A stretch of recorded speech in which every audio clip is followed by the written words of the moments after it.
지난 주간에 70대 한인 부부가 총을 맞아 중태에 빠졌습니다. 미주리주의 센트루이스 근교에서 자녀들이 뷰티 서플라이를 크게 하고 있었습니다. 그런데 손자 손녀들이 학교에 가는 픽업 가는 시간을 가게 지켜주기 위해서 70대 노 부부가 뷰티 서플라이를 가게를 보고 있었습니다.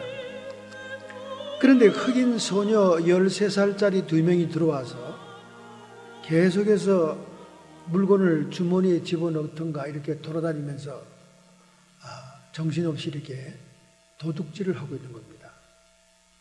13세 소녀들이 가져갈 게 너무 많죠. 뷰티 서플라이 가면요. 그 머리 이렇게 다는 거, 그거를 아마 가발 같은 거, 이렇게 성인 모습을 내려고 그거를 주머니에 넣은 것을 70대 두 부부가 문간에 나가는 걸 잡았습니다. 잡고는 잘 타일렀어요. 10대 소녀들이니까 그러지 말라고. 그 돈 들고 오면 싸게 너희들에게 줄게. 이렇게 이제 잘 타일르고 이제 경찰에 신고를 하지 않았습니다. 그런데 이제 그 자녀들이 손자, 손녀를 픽업하고 돌아와서 가게를 지키고 있을 때 그들은 이제 집으로 가기 위해 주차장 파킹장에 차를 시동을 켜고 있었습니다. 그런데 여전히 두 아이들이 또 나타났어요. 그러면서 뷰티 서플라이를 자꾸 들락거리면서 왔다 갔다 하는 겁니다. 그래서 할 수 없이 할아버지 되는, 아버지 되는 분이 경찰에 신고를 했어요. 그러더니 경찰 패트롤카가 왔습니다. 와서 두 아이를 가게 안에서 잡았습니다. 그런데 한 아이는 이미 예전에 많은 전과가 있었어요. 벌써. 그래서 그 아이는 그대로 체포가 됐습니다. 근데 한 아이는 전과가 없이 그냥 한번 물건을 훔친 게 된 거죠. 그래서 이 노부부가 어린 아이들이니까 얘는 그냥 잘 타일러서 풀어줬으면 좋겠다. 이렇게 얘기를 했습니다. 그랬더니 경찰이 주인이 그렇게 간곡히 얘기하니까 한 아이는 그냥 말을 잘해서 방면시켜줬습니다. 그리고 한 애는 체포해서 경찰서로 갔어요. 그렇게 어수선한 가운데 다시 애들을 픽업하기 위해서 아들이 갔습니다. 학교로 갔고 노부부가 다시 오후에 4시경에 가게를 보고 있는데 둘이 서서 나란히 카운터에 서 있는데 아까 갔던 그 소녀아이가 다시 오후 4시경에 들이닥쳤습니다. 그러더니 카운터에 가까이 오더니 총을 쏘았어요. 13살짜리 소녀아이가 어쩌면 그렇게 총을 잘 쏩니까? 한꺼번에 두 부부를 한자리에 쏘아서 넘어뜨렸습니다. 그리고 도망가 버렸어요. 그 후에 그들은 총상을 맞고 중태에 빠졌습니다. 지금 결과가 병원에서 어떻게 나는지 모르겠어요. 미국이 바로 이렇습니다, 여러분. 한국 사람들은 목숨을 걸고 장사를 하고 있고 미국에는 13살의 흑인 소녀들이 그렇게 거칩니다. 와일드해요. 그렇게 총을 쏘아야 될 정도로 남자들도 아닌데 무슨 갱스터처럼 그렇게 행동을 하는 그런 미국에서 우리들이 살고 있습니다. 더더군다나 요즘 테러가 소프트 타켓을 노리고 일반인들에게 무차별 총격을 가하고 버스로 트럭으로 충돌하는 그런 테러의 공포감이 확산 일로에 있습니다. 안전지대가 없다는 거죠. 해변이나 관광지 또는 사람들이 많이 모이는 이런 도서관, 뮤지엄 이런 데 무차별적으로 외로운 늑대들을 이용해서 IS가 테러를 감행하고 있는 것입니다. 바로 며칠 전에 독일에서 그렇게 보안이 철저하고 안전하다는 독일이 말이죠. 맥도날드 앞에서 총기를 난사하는 티네이저 이란계 청소년에 의해서 수많은 사람이 또 죽었어요. 언제 당할지를 몰라서 유럽 여행을 취소하는 사람들이 많다는 것입니다. 정말 불안한 그런 시대에 우리가 살고 있지 않는가. 그래서 이런 시대에는 이제는 어느 간에 닥칠 줄 모르니까 개개인들이 생존 전략에 감을 키워야 된다. 그런 책을 써가지고 베스트셀러가 된 분이 또 있습니다. 유치다 타츠루라는 사람이 사악한 것을 물리치는 힘이라는 법이라는 그 책을 썼어요. 오늘날 같이 테러가 많은 리스크 사회에서는 어떻게 해야 살아남을 수 있을 것인가. 첫째는 여러 가지 많은 예를 들었습니다. 첫째는 그 결론이, 첫째 예와의 결론이 겸허한 마음을 가져라. 겸허한 마음. 항상 우리가 겸허한 마음을 가져야 이런 불길한 것들, 사악한 것들이 눈에 들어온다는 거예요. 너무 자기가 자만해 있으면, 교만에 차 있으면 주변이 안 보인다는 거예요. 자기가 너무나 우울하기 때문에. 그래서 겸허한 마음을 항상 가지고 있어야 된다는 거예요. 이런 리스크나 사악한 것들을 분별하려면. 두 번째, 확장된 인식을 담은 열린 마음을 가져라. 확장된 인식은 거기 쭉 책에 설명이 나오기 때문에 뭔지 압니다. 확장된 인식은 뭐냐면 여러 가지 정보를 잘 머리에 담아서 종합적인 판단을 할 수 있는 의식 상태를 얘기하는 거죠. 열린 마음을 가져 있어야 된다는 거예요. 폐쇄적인 마음, 자기 생각만 옳다고 하는 그런 폐쇄적인 마음으로는 이런 위기 감각이나 리스크한 사회를 대처할 수가 없다는 거예요. 열린 마음을 가져라. 다른 사람의 의견을 듣고 다른 사람의 주의를 듣고 이렇게 해야 된다는 거예요. 세 번째는 무엇보다도 직관력을 개발시켜야 된다. 위기와 위험이 주변에 올 때 인간은 영적인 동물이기 때문에 직감이 온다는 거예요. 육감이 온다고 그러잖아요. 육감이. 무슨 좀 이상한 육감이 오잖아요. 집에서 유리잔만 깨어져도 그날 조심하잖아요. 집에서 아침에 꿈이 이상해도 그날 여러분이 조심하지 않습니까? 이런 직감을 활용해야 된다. 테러가 분분한 이 사회에서 어느 누구도 우리를 지켜주지 못하죠. 경찰이 출동했을 때는 이미 사상자가 100명 이상이 났습니다. 사회 공권력도 우리를 지켜주지 못할 때 우리는 겸허한 마음을 가져야 되고, 그리고 열린 마음을 가져서 여러 사람들이 얘기하는 걸 잘 듣고, 그리고 최종적으로는 자기의 직관력을 통해서, 육감을 통해서 이상한 느낌이 있을 때는 피하라는 거지요. 이런 그 책을 써가지고 돈벌이를 하는 분이 또 있네요. 오늘 저희들이 읽었던 이 성경 말씀은 사도 바울이 일생일대에 가장 위기를 맞이한 사건입니다. 사도행전 후반부에 기록되어 있는 정점을 찍는 사건이에요. 즉 그는 로마를 방문하기를 그렇게 원했습니다. 로마 당시의 교회는 사도 바울이나 어떤 영적인 리더들이, 사도들이 가서 세운 교회가 아니에요. 에베소에서 영향을 받은 제자들이, 평신도들이 로마에 가서 로마 교회를 세웠습니다. 그 로마와 로마서 서신을 계속하던 이 사도 바울은 정말 그 교회를 방문하고 싶었습니다. 그런데 기회가 오질 않았어요. 그러나 하나님께서는 그가 죄수의 몸으로 로마를 들어갈 수 있도록 기회를 허락합니다.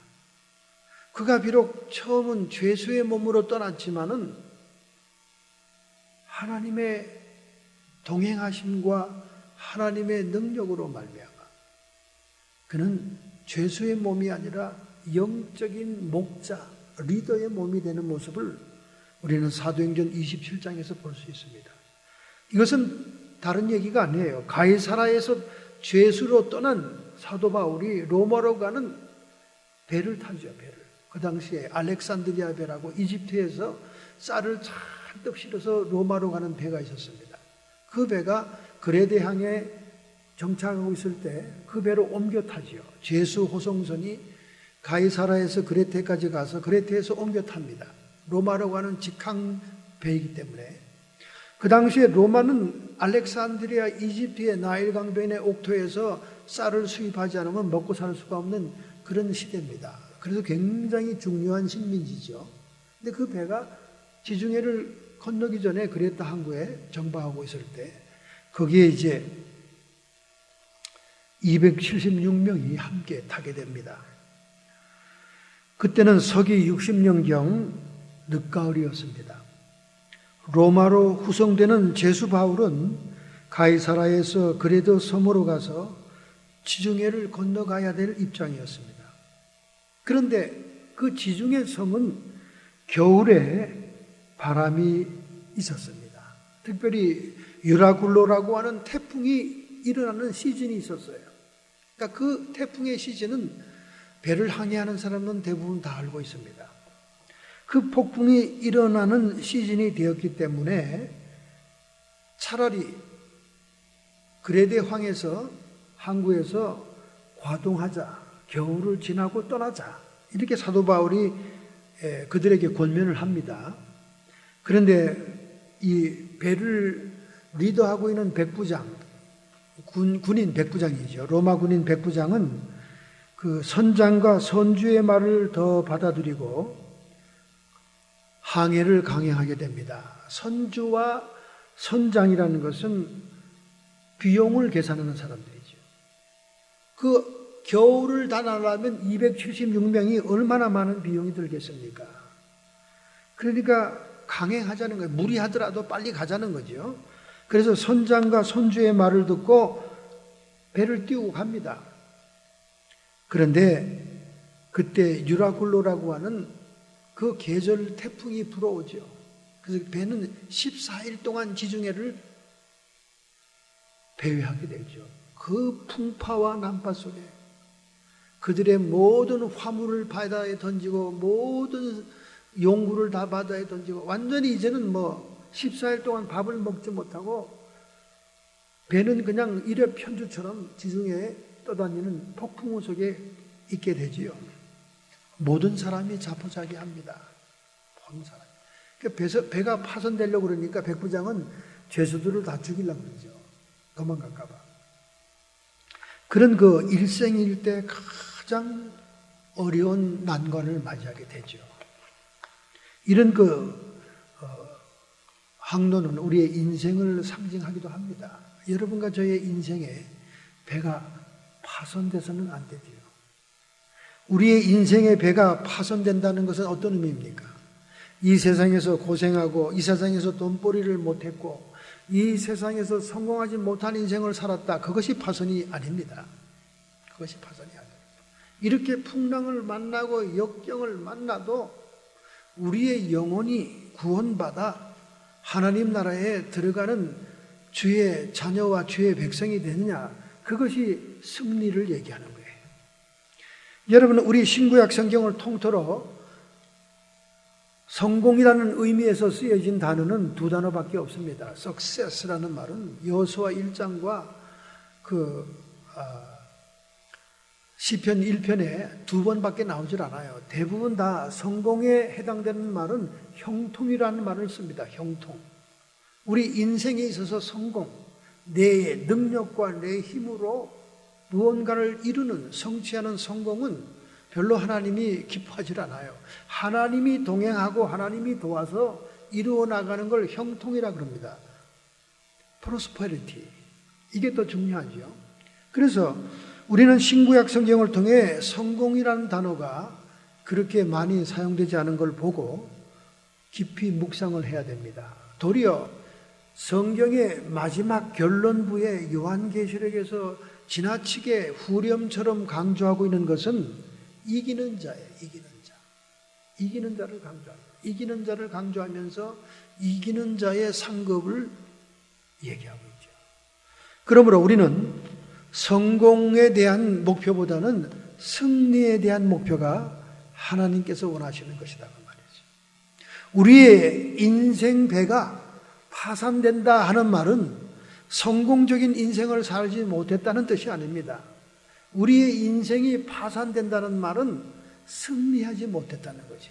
나를 이기지 못했고 세상도 이기지 못했고 사탄도 이기지 못함으로 인해서 우리의 영혼이 영원한 생명을 누리지 못하고 아버지의 나라에 들어가지 못할 때 그것이 인생이 파산됐다 하는 거예요. 그래서 예수님께서 말씀하잖아요. 내가 팔 한 짝이 죄를 범하면 그 팔을 잘라서라도 지옥에 들어가지 말아야 된다. 눈 한쪽이 죄를 범하면 눈 한쪽을 빼서라도 지옥에 들어가지 않는 것이 낫다. 다리 한쪽이 죄를 지으면 다리 한쪽을 떨어뜨려서라도 지옥엔 가지 않는 게 낫다. 이렇게 얘기합니다. 그러니까 우리가 이 땅에서 불구자로 산다는 게 인생이 파산된 게 아니다 그 말이죠. 그게 실패한 인생이 아니다 그 말이죠. 불구자로 살았더라도 그 불구 때문에 예수 그리스도를 만날 수 있는 계기가 되었고, 그로 인해서 영원한 생명을 얻는다면 그것은 성공한 인생은 아니지만은 승리한 인생이다 그 말이에요. 할렐루야. 이게 얼마나 우리에게 중요한 인생의 가치관인지 모릅니다. 그런 의미에서 사도 바울의 이 지중해를 항해한 마지막 로마로 가는 행선은 정말 오늘 우리에게 중요한 의미를 부여하고 있는 것입니다. 우리가 인생에서 승리하고 파산하지 않으려면 첫째, 오늘 본문 23절 상반절에 있습니다. 나의 속한 바, 음식을 먹지 못하고 파도 위에 배가 방랑하고 완전히 폭풍에 휘말려 있고 이제는 완전히 자포자기한 상태로 파도에 떠밀려 가고 있는 그 상태에서 사도 바울은 그들 앞에 섭니다. 나의 속한 바, 이렇게 얘기하는 거예요. 하나님께서 천사를 보내어 그에게 말씀을 들려주지 않았습니까? 그 말씀을 얘기하면서 그는 나의 속한 바, 이렇게 얘기하는 것입니다. 오늘 여러분과 제가 분명한 소속이 있다면, 그것도 하나님께 소속되어 있다면 우리는 인생의 파선을 막을 수가 있습니다. 할렐루야. 우리가 어떤 소속에 소속이 되나 하는 그 소속의 체험에 의해서 우리의 의식이 형성되는 거예요. 여러분, 남자들이 퍽하면 군대 갔던 얘기를 너무나 많이 합니다. 그거 왜 그렇습니까? 군대라는 단체에 소속되어 있으면서 군기가 들어가서 그래요. 군에 소속된 그 의식이 형성됐기 때문에 그래요. 군대 생활 3년 하면서 의식이 형성된 거예요. 군대 의식이. 그래서 군대 제대해도 3년 정도 아침에 일어나면서 군대 내부반에서 일어나는 줄 알고 착각합니다. 착각해요. 꿈에도 막 군대 생활이 그냥 계속되는 거예요. 제대한 지가 3년이 되는데도 그렇더라고요. 그러니까 퍽하면 남자들의 입에서 군대 얘기가 나오는 겁니다. 왜? 의식이 한때 형성이 되었으니까. 내가 어느 단체에 속해져 있냐 하는 것은 그 단체의 의식이 형성되는 겁니다. 즉 어린아이들이, 청소년들이 소녀단에 가입이 되면 그들이 캠프 활동하고 야외 활동하면서 그들의 의식이 형성되어 가지고 위기를 탈출할 수 있는 준비가 되는 것처럼 그런 소속된 체험 속에 의식이 형성되기 때문에 우리가 어떤 게 소속이 되어 있느냐, 분명한 소속이 중요하다는 거예요. 땅에 소속된 사람들은 무의식입니다. 식물에 소속된 사람들은 반의식밖에 없습니다. 동물에 소속된 사람들은 본능을 따라 움직이는 본능의식이 있습니다. 사람은 자기중심의 자기의식이 있고요. 사탄은 반항의식이 있습니다. 사탄이란 이름 자체가 반항한다는 뜻이거든요. 반항의식이 있어요. 천사들은 사명의식, 순종의식이 있습니다. 하나님의 천사들은 하나님의 뜻을 수행하는 피조물이기 때문에 그들은 사명의식, 순종의식이 있습니다. 하나님은 우주 만물을 창조하신 분이라서 우주 만물을 의식하는 우주적인 의식이 있고 사랑으로 충만한 자인 것입니다. 이렇게 자기가 소속된 그 속에 의식이 형성됩니다. 그래서 요한계시록에 보면 땅에 속한 자, 땅에 있는 자, 이런 용어 단어가 나옵니다. 이 성경에 기록된 그 단어들을 굉장히 우리가 유심히 연구 분석해야 되는 이유가 거기 있어요. 땅에 속한 자, 이거는 구원의 소망이 없는 사람들을 얘기합니다. 땅에 있는 자. 우리가 믿음을 가지고 있고 구원의 소망은 있더라도 땅을 밟고 사는 사람이다 그 말이죠. 이 지상을 떠나지 않은 죽지 않은 사람들이다 그 말이죠. 땅에 속한 자는 완전히 하나님의 백성이 아닌 사람을 얘기합니다. 그러므로 여러분이 어디에 소속이 되는 것은 그 의식이 형성된다는 거죠. 그래서 상의식이 하의식을 지배한다. 우리가 높은 데 소속이 될수록 높은 의식을 가지고 있고 낮은 데 소속된 사람일수록 낮은 의식을 가지고 있는데 높은 의식이 낮은 의식을 지배한다는 거예요. 자, 한번 예를 들어봅시다. 이렇게 복잡하게 어렵게 얘기해봐야 이해가 안 되니까 간단하게 오늘 본문에서 한번 예를 들어봅시다. 여러분, 배 주인인 선주는 어떤 의식을 가지고 있겠습니까? 자기 배를 통해서 얼마의 이익을 남기고 얼마의 그 운반비를 받고 그 배를 운용하는 운용 방식에 대한 의식이 가득 차 있어요. 이 배주인, 이 선주의 의식은 무엇입니까? money. 얼마나 돈을 더 얻을 것이냐. 돈의 중심이 되는 거예요. 돈의 의식이 다 가 있는 거예요. 오늘날 모든 인간의 90% 이상이 돈의 의식이 다 가 있습니다. 돈이 말하는 거예요. money talks. 돈이 나오면 그 돈에 다 그냥 다 소속되어 있는 것입니다. 오늘 도대체 교회 나와 있는 사람들의 성도들이 몇 명이나 돈보다 하나님을 사랑하는 사람이 있을까요? 저는 참으로 목회를 하면 할수록 하나님의 말씀을 깊이 묵상하면 할수록 탄식이 나옵니다. 도대체 몇 명이나 돈에 소속이 되어 있지 않을까? 이 배주인은 오직 돈입니다. 뭐 과동을 해? 그에 대해서? 그러면 276명이 먹고 자고 그동안 시간을 보내는 동안 배를 이용하지 못하니 뱃삭이 손해보고 오직 돈에 소속이 되어 있는 거예요. 그러니까 돈의 소속을 가지고 있는 사람들은 돈의식으로 움직이는 겁니다. 돈벌이만 되면 몸이 움직여지는 거예요. 돈이 들어오는 곳으로 그냥 흘러가는 겁니다. 아무리 주님을 사랑한다, 뭐 별소리를 다 해도 주일 성수를 못하면 돈을 더 사랑하는 거예요. 뭐 어떤 핑계도 뭐 말할 것도 없습니다. 뭐 어쩌다 한 번 주일을 특별한 일이 있어서 못 지켰다. 그거는 또 예외일 수가 있지만은 말은 주님을 사랑하고 목사님 아시지요? 제가 돈 안 좋아하는 거 아시죠? 이러면서 맨날 돈벌이 때문에 교회 못 나오면 그건 돈 사랑하는 거예요. 돈의 의식이 되는 겁니다. 그리고 사람을 보아도 돈이지 않습니까? 그렇잖아요? 요즘 재혼하는 사람들은 다 돈이 제일 중심이라잖아요. 그 남자가 돈이 얼마나 있는가? 그 여자가 돈이 얼마나 있는가? 그냥 오직 돈 의식에 사로잡혀 있습니다. 내 마음이 있는 곳에 내 보물이 있느니라. 내 보물이 있는 곳에 내 마음이 있느니라. 우리 주님이 하나님과 상대해서 가장 인간을 지배하는 것이 물질이고 보물이고 돈이기 때문에 그렇게 얘기한 거예요. 여러분, 가슴에 손을 좀 얹어 보십시다. 이거는 뭐 성직자를 비롯해서 모든 사람을 포함해서 얘기하는 거예요. 가슴에. 겉으로는 아닌 채 해도 하나님은 다 아십니다. 다 아세요. 두 번째는 여러분 선장입니다. 선장은 기술 문제에 대해서 의식이 가 있는 사람이에요. 배를 운용하는데 이 키를 어떻게 움직이고 뭐 닷줄을 언제 내리고 이거 보면 막 풍랑 중에 닷을 막 4개나 내렸다가 닷줄을 끊었다가 뭐 별일을 다 하잖아요. 기술적인 문제예요. 선장은 기술적인 문제에 모든 의식이 가 있는 사람이에요. 선장은 이 기술의 문제에 대해 자기 소속이 되는 것입니다. 여러분, 이런 사람들도 많아요. 많습니다. 심지어 햄버거 가게를 하나 하더라도 그런 생각을 가지는 사람이 있어요.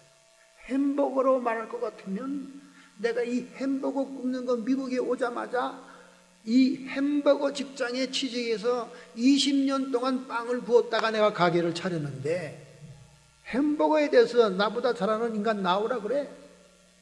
그래서 교회 집사님, 여집사님 초청으로 제가 간신히 햄버거집 오픈 예배를 드리러 갔더니 아무리 부인이 남편 보고 나오라 그러면서 같이 예배를 드리자 그러고, 그때 오픈하기 전에 시간이 간 거예요. 오픈하기 전에 문 닫았을 때 간 거예요.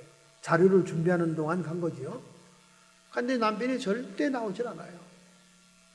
그래서 내가 집사님 우리끼리 예배 드립시다. 시간도 없고 그러니까 이제 오픈할 시간 다 돼 가잖아요. 그래 몇 번 그 주방에 갑니다. 근데 주방에 들리는 소리가 내가 들었어요. 야, 예수가 햄버거에 대해서 뭘 알아? 예수님이 햄버거에 대해서 뭐 햄버거 짭 떼어 봤어? 무슨 햄버거 가게에서 예수 이름으로 예배한다고 가기가 돼? 나오라 그래, 나보다 잘하는 사람.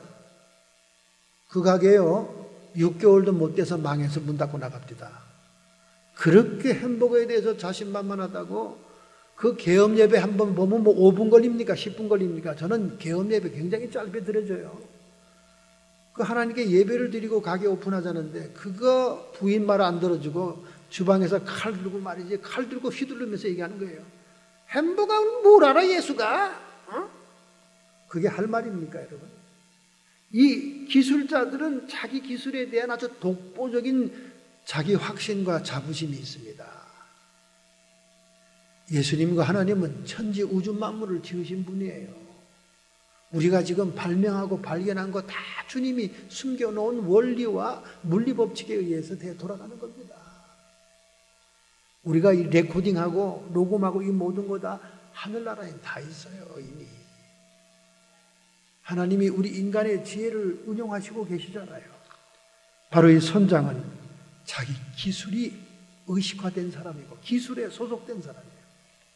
그럼 백부장은 누굽니까? 백부장은 276명의 제수를 한 사람도 놓치지 않고 가이사의 앞에 데려가서 재판을 받게 해야 되는 거예요. 이 백부장은 본래 전쟁을 수행하는 군인입니다. 사망과 관계 있는 사람이에요. 그러니까 풍랑이 만나 난파선이 되고 배가 완전히 물에 가라앉는 순간인데 뭐 어차피 바닷속에 죽어갈 죄수들을 도망갈까봐 다 죽이려고 그랬다 그 말이에요. 그런데 사도 바울을 살리기 위해서 죄수를 안 건드렸다는 거 아닙니까? 전쟁을 수행하고 사망의 권세를 그 순간에 가지고 있던 이 군인 백부장은 그 모든 의식이 어디에 있습니까? 전쟁과 그리고 그 죄수들을 지키는 것과 거기에 온통 의식이 가 있는 거예요. 그러나 바울은 그가 어디에 소속이 되어 있었습니까? 하나님이었습니다. God to whom I belong. 하나님께 소속이 되어 있었다고 말해요.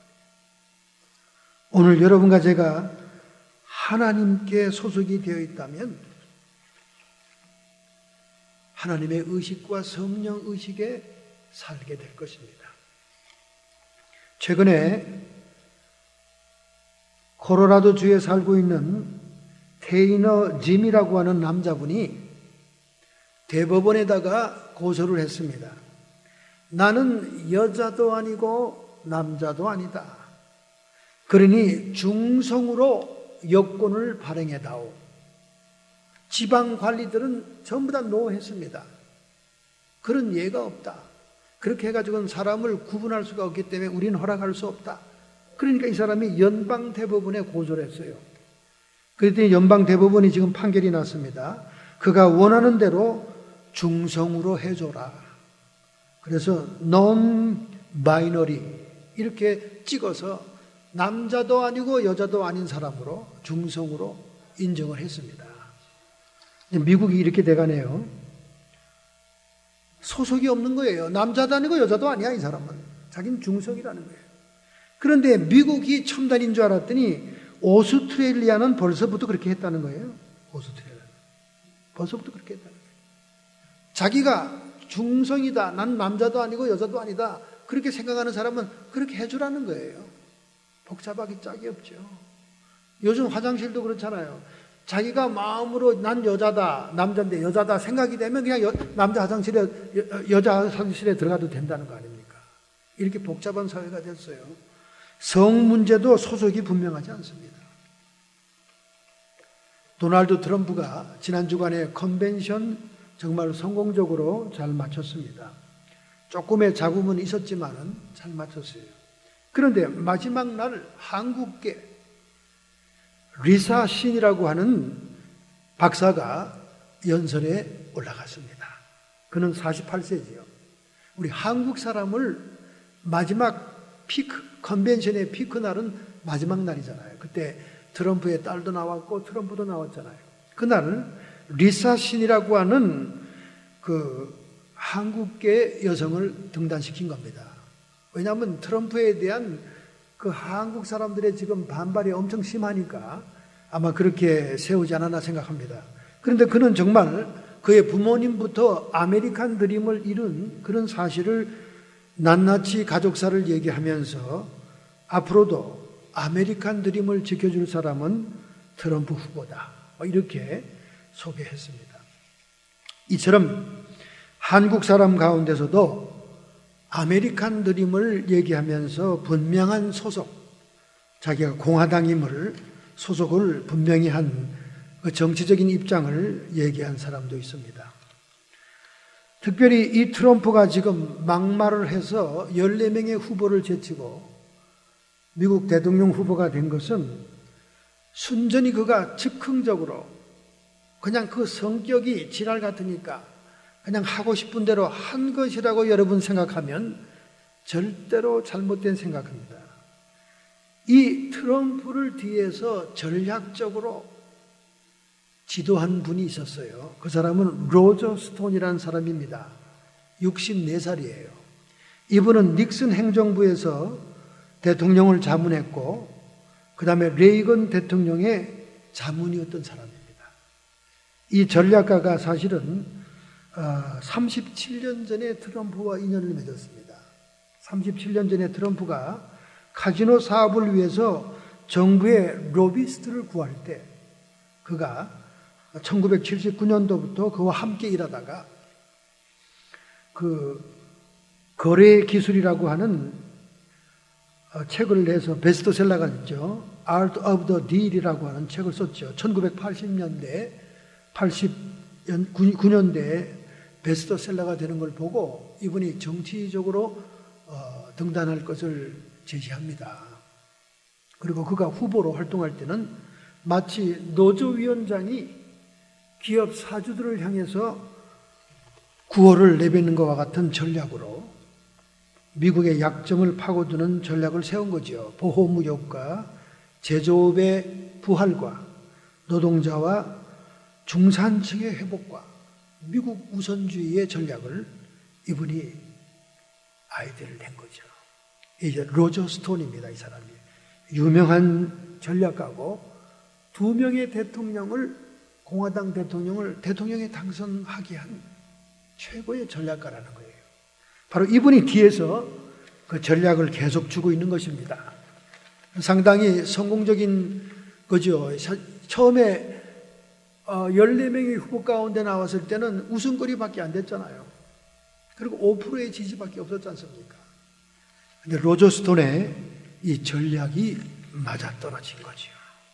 이제 앞으로는 대통령 같은 모습으로 아마 선거운동을 전개해 나갈 것으로 믿습니다. 이처럼 어떤 피선거권자에게 포커스를 맞추느냐 하는 것이 정치적으로도 분명한 소속의식을 얘기하는 것입니다. 이런 사회적인 소속보다 우리는 신앙적인 소속이 분명해야 됩니다. 여러분과 저는 어떤 교회에 소속되어 있느냐, 어떤 신앙을 추구하느냐, 우리는 개혁교회입니다. 리폼드입니다. 이것은 1517년에 마르틴 루터가 캐톨릭의 사제였지만은 캐톨릭으로부터 프로테스탄트하여 개혁교회를 세우지 않습니까? 바로 그 개혁교회에 우리는 서 있는 거예요. 그래서 이 루터란 교회는 모든 개신교회들을 자기 자식처럼 사랑합니다. 자기들에게서 출발했으니까.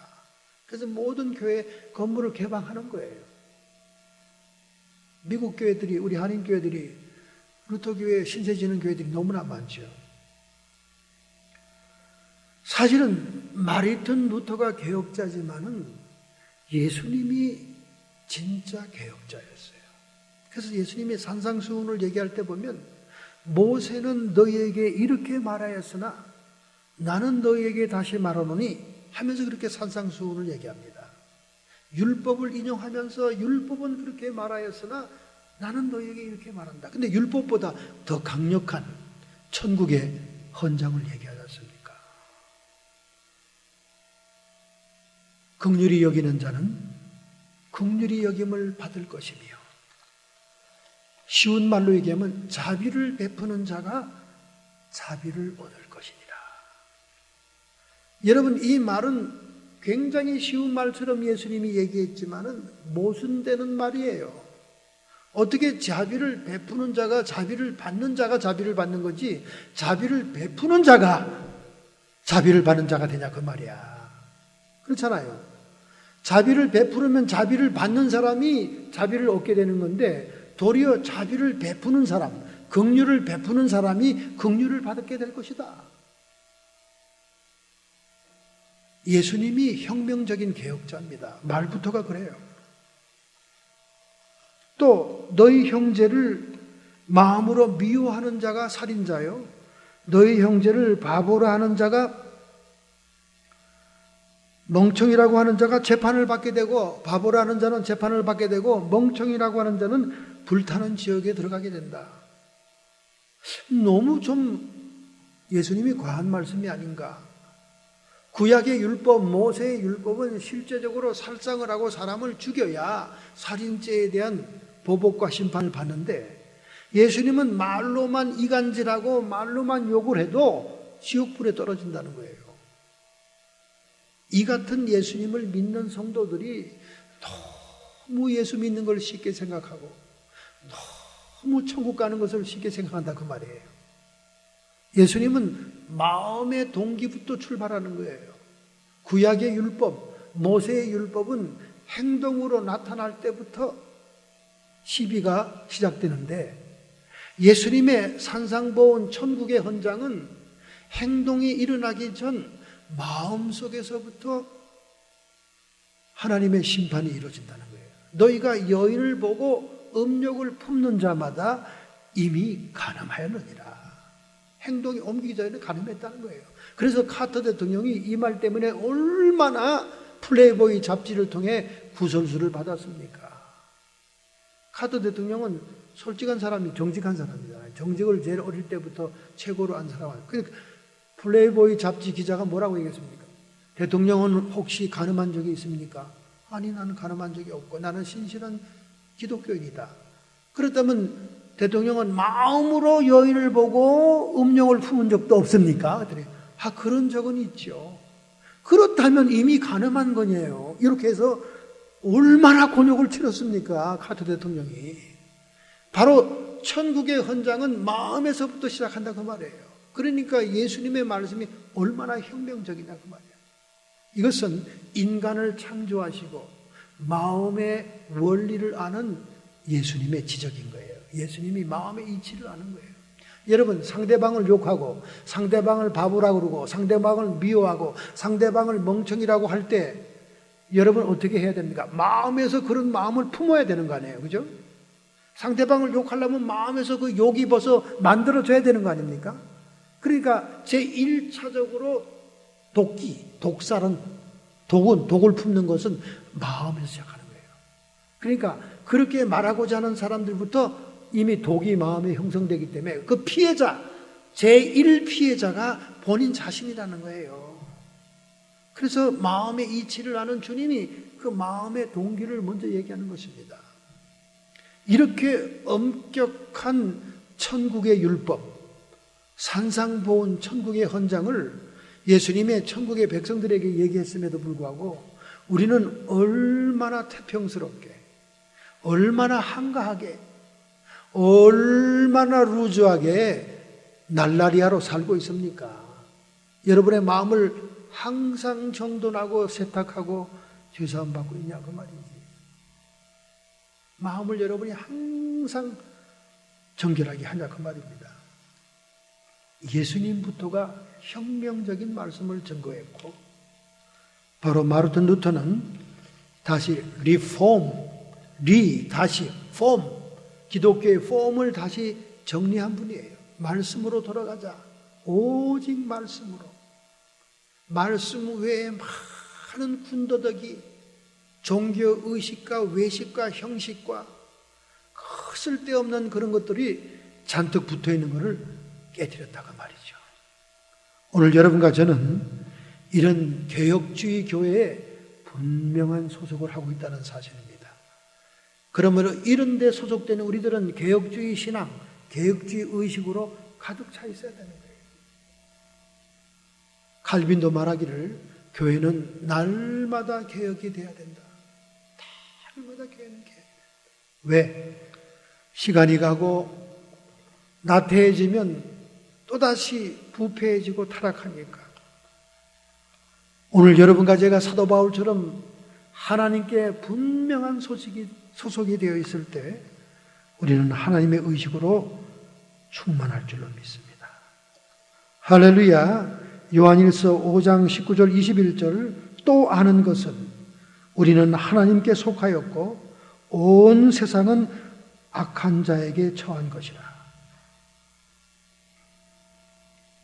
자녀들아, 너희는 자신을 지켜 우상에서 멀리하라. 우리는 하나님께 속하여 있고 악한 자들은 세상은 악한 자에게 처해 있다 그 말이에요. 근데 우리가 세상으로 따라가고 세상에 떨어지지 않으려면 모든 우상에서 멀리해라. 우상이 뭡니까? 자기가 소속되는 걸 얘기하는 거예요. 오늘 교회 나와 앉아 있으면서 돈이 우상인 사람이 많습니다. 대부분입니다. 자식이 우상인 사람이 대부분입니다. 자신이 우상인 사람이 많아요. 그런 우상에서 우리가 멀리해야 하나님에 대한 소속을 분명히 할 수 있다는 거예요. 할렐루야.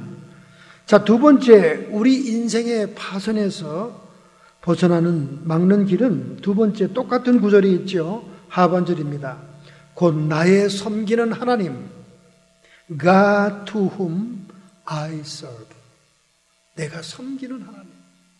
우리는 하나님께 속할 뿐만 아니라 하나님을 제대로 섬겨야 됩니다.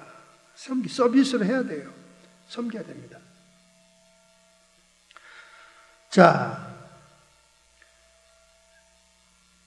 우리가 어떤 소속에 속해서 형성된 그 의식은 그것이 우리의 행동과 체험을 변화시킵니다. 먼저 우리 행동과 모든 실천과 삶은 우리 마음에서 시작하고 의식에서 시작한다고 그랬어요. 그러니까 의식이 변화됐기 때문에 행동도 변화된다는 거예요. 그래서 로마서 12장 1, 2절에는 우리 마음을 새롭게 해야 하나님의 뜻을 분별한다. 그런 말이 기록되어 있지 않습니까? 이 세대를 본받지 말고 마음을 새롭게 하여 우리 의식과 우리 내면을 새롭게 하여야 하나님의 뜻이 무엇인지 분별할 수 있다는 거예요. 바로 그 의미에서 우리는 하나님께 섬김의 도구를 가지고 있어야 됩니다. 섬김의 도구는 뭐냐?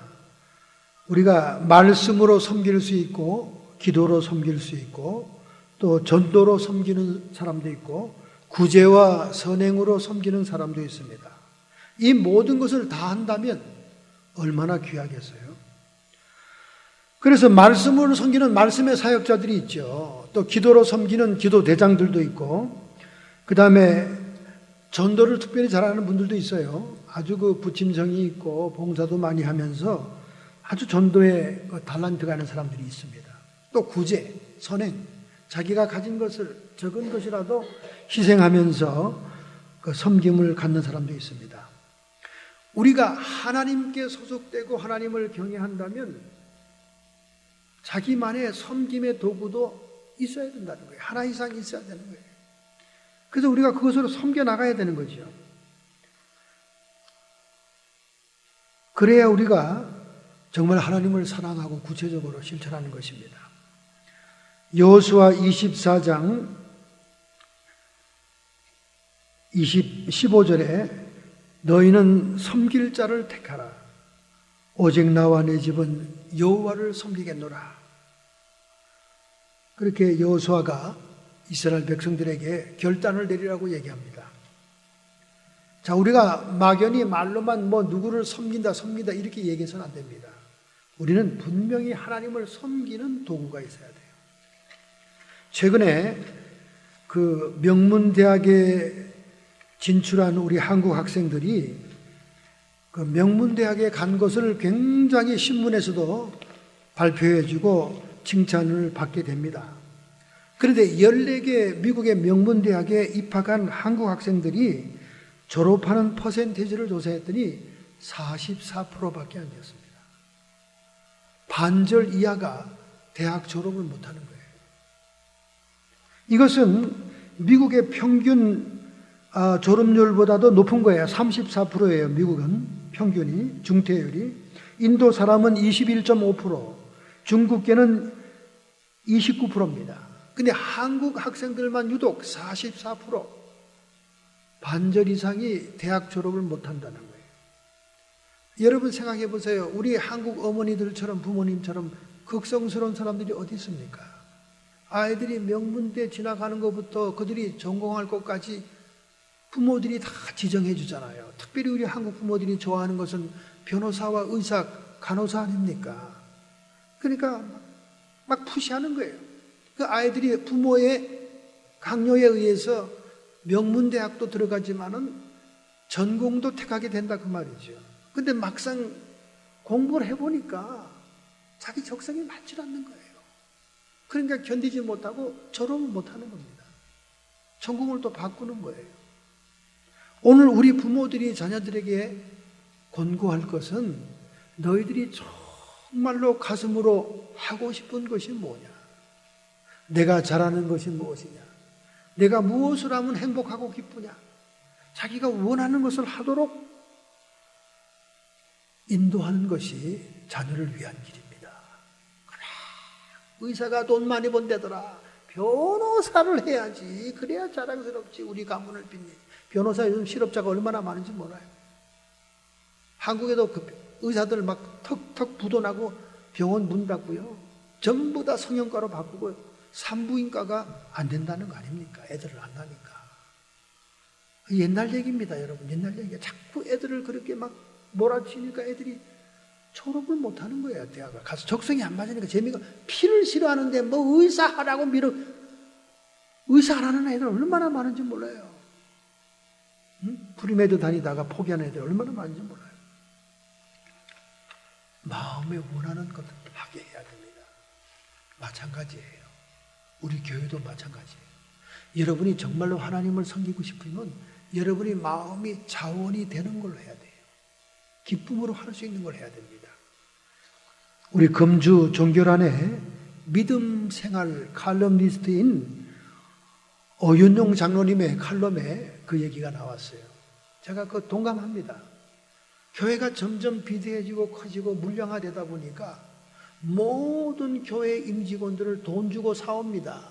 뭐 지휘자, 반주자 돈 주고 사오는 거는 뭐 말할 것도 없고, 물론 그들이 전공했기 때문에 대우는 해줄 필요가 있겠지만은 모든 교회 임직원들을 돈 주고 시킨다 그 말이야. 이것을 하나님이 가장 슬퍼하시고 기뻐하지 않는다는 거예요. 이 장로님 칼럼에 나와 있는 거예요.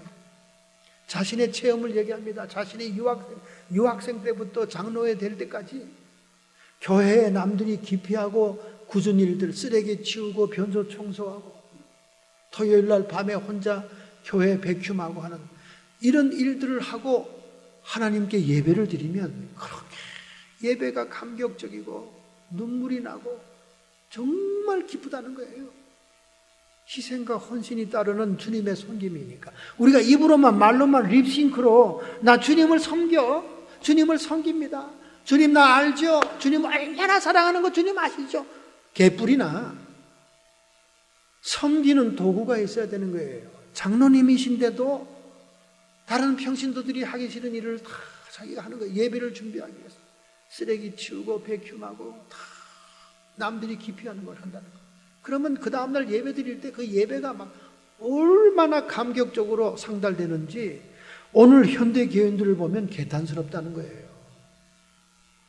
교회가 점점 커지고 물량화되고 돈으로 돌아가는 교회가 되다 보니까 이렇게 자원해서 하는 것이 변덕이 많잖아요. 뭐 했다가 부부싸움 안 하면 때려치우고, 교회 오는 것 자체가 막 차 타고 오다가 부부싸움 하면 교회 안 들어오고 도로 가버리잖아요. 그러니 뭐 교회 일이 그게 책임감이 있습니까? 온갖 오두방장 뜨는 변덕으로 흔들리니 예배 얼마나 지장이 있습니까? 그러니까 책임감이 없이 하다 보니까 보수를 준다 그 말이야. 돈이나 받아서 책임감을 가져라고. 돈 줘도 책임감이 없는 사람이 얼마나 많은지 몰라요. 개탄한다는 거예요. 자기 칼럼에 그렇게 얘기했습니다. 오늘 현대인들은 도대체 무엇으로 하나님을 섬기면서 정말 주님이 받으시고 기쁘시하시는 예배를 드리고 있냐 그 말이죠. 많은 얘기예요. 제가 여러 번 지적한 얘기입니다. 교회는 자원해서 헌신하고 봉사하는 데입니다. 남들이 싫어하고 기피하는 일일수록 더 행할 때 하나님이 기뻐 받으시는 거예요. 할렐루야. 그래서 이분이 뭐라고 지적했냐면, 교회가 커진 교회들은 뭐 베이비시터 하는 것까지도 멕시코 애들 불러서 하고, 뭐 의자 정리하는 것도 멕시코 애들 돈 주고 사서 하고, 맨 그렇게 한다는 거예요. 얼마나 하나님이 슬퍼하냐 그 말이죠. 자기는 그렇게 바쁜 유학생 시절 때도 그렇게 헌신하면서 기쁨을 가졌고, 지금에 와서 장로님이 되고, 이 신학교도 하신 분이에요. 장로님이 되어서도 그 굳은 일을 하는데 얼마나 기쁜지 모른다는 거예요. 그게 주님을 섬긴다는 거죠. 그게 하나님을 영광스럽게 하는 거죠. 여러분 도대체 무엇으로 주님을 섬기고 있습니까? 집에서 말씀으로, 기도로, 전도로 한다 할지라도 우리 주변에 내가 조금 희생하고 조금 애쓰면 모든 사람이 기쁠 수 있는 일들을 우리가 주님 섬기는 마음으로 헌신하고 봉사한다면 여러분의 그 주간의 예배는 정말 주님이 받으시는 기쁨의 예배가 될 줄로 믿습니다. 할렐루야! 여러분, 윌리엄 콜게이트 기억나죠? 지금도 뭐 콜게이트가 사방에 깔려 있으니까. 윌리엄 콜게이트가 18살이 되었습니다. 그는 자신의 교회 장로님을 찾아갔어요. 장로님, 제가 어느덧 18살 성인이 되었네요. 장로님, 제가 이제 앞으로 성인이 되어 독립해서 살아가는데 내가 무엇을 하면 좋겠습니까? 내가 어떻게 살아야 됩니까? 장로님이 좀 좋은 인도를 해주세요. 이 청년을 지도하는 장로님이니까 청년들하고 대화가 잘 되는 분이었어요. 그 장로님이 허연 머리를 하고는 지그시 웃으면서, 그래 윌리엄, 너는 무엇을 제일 잘한다고 생각하느냐?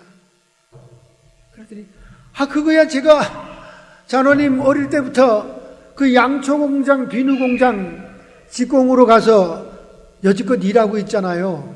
그래, 그럼 양초하고 비누 이런 것들에 대해서는 아주 자신만만하겠구만. 네, 그건 눈 감아도 제가 잘합니다. 그래, 자네가 잘할 수 있는 것을 해야지.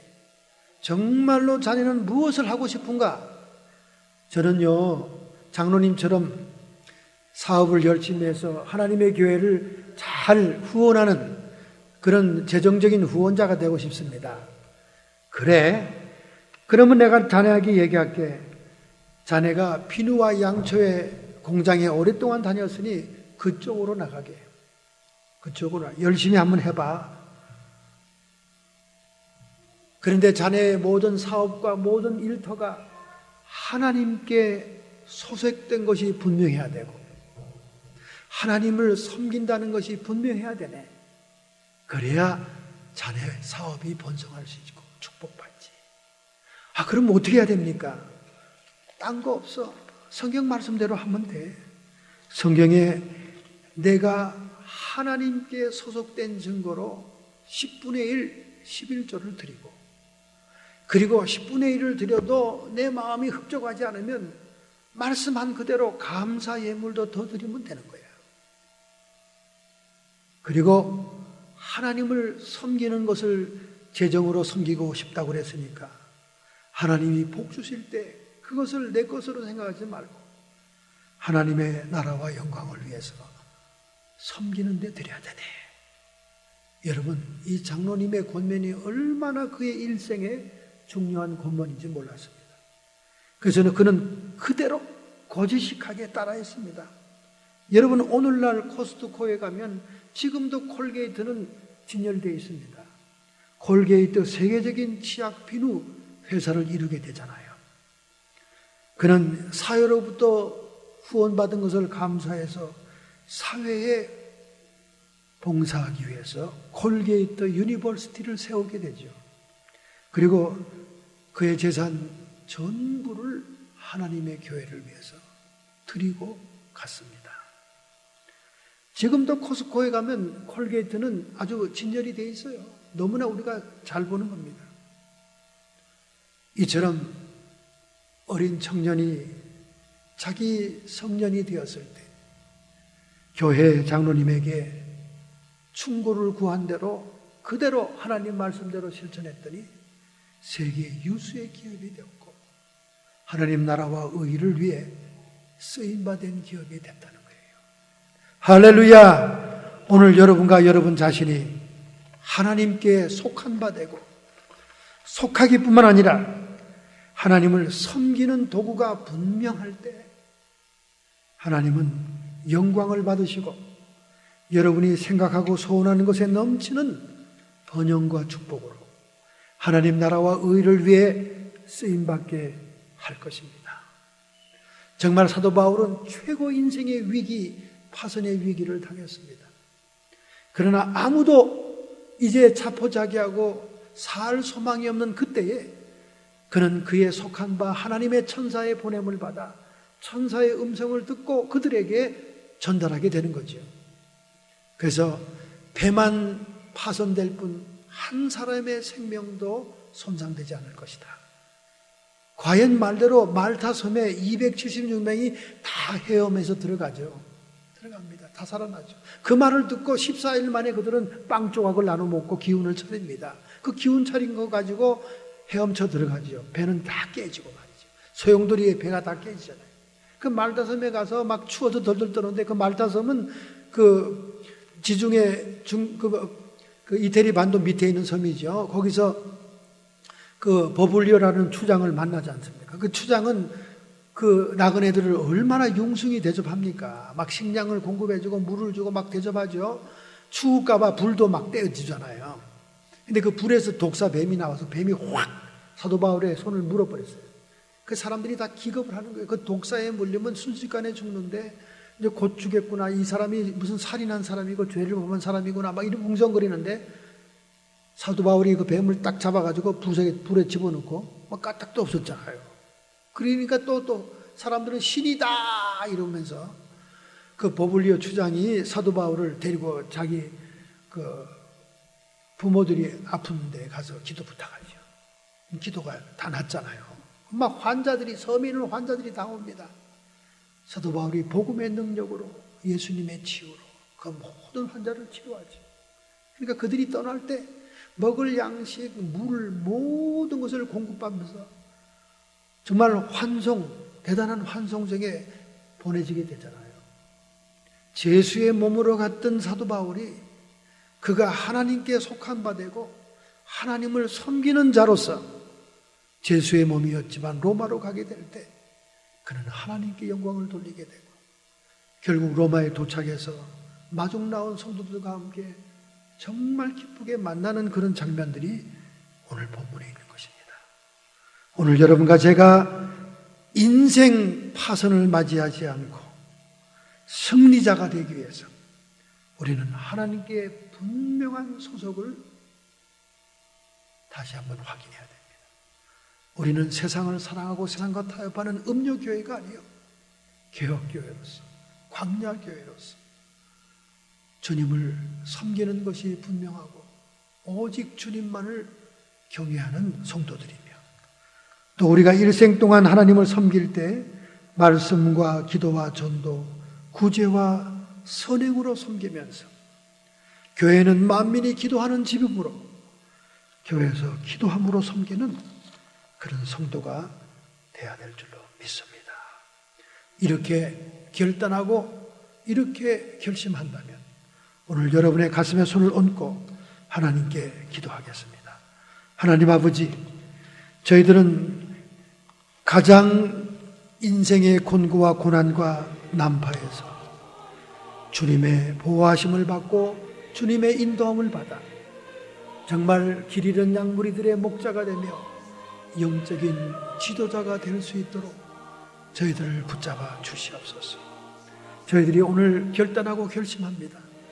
정말로 세상 물질에 세상 우상에 소속되지 않고 하나님 우선 하나님께 소속되게 해주십시오. 하나님께 소속되고 하나님을 사랑한다는 말로만 립싱크하지 않고 정말 하나님을 섬기는 도구가 분명해서 그 섬김을 통해 하나님의 나라와 의를 먼저 추구하는 성도 되기를 결단합니다. 오늘 이렇게 결단하는 모든 성도들의 육체와 정신의 역사는 모든 질병들은 고통과 함께 묶음을 밟고 떠나갈지어다. 우리의 마음속에 성령이 주시는 기쁨과 희락과 평강이 넘치게 해주옵시고 오직 주의 성령을 따라 권세와 능력으로 나를 이기며 세상을 이기며 사탄을 이기는 승리자 되게 해주실 때 악한 마귀 사탄 귀신의 세력들을 회방하고 방해하기 위해서 요새를 짓기까지 우리를 괴롭힌다 할지라도 이 시간 예수님께서 십자가에서 정사와 권세를 벗어버리고 승리하셨으므로 주님의 승리를 선포하노니 물러가고 쫓김받을지어다. 하나님 아버지 영광받아 주옵소서. 정말 우리의 삶이 먼저 하나님의 나라와 의를 구하고 하나님을 사랑하되 목숨을 다하여 뜻을 다하여 모든 것을 헌신할 수 있는 저희들 되게 해 주옵소서. 예수님의 이름으로 감사하며 축복하며 기도하옵나이다. 아멘.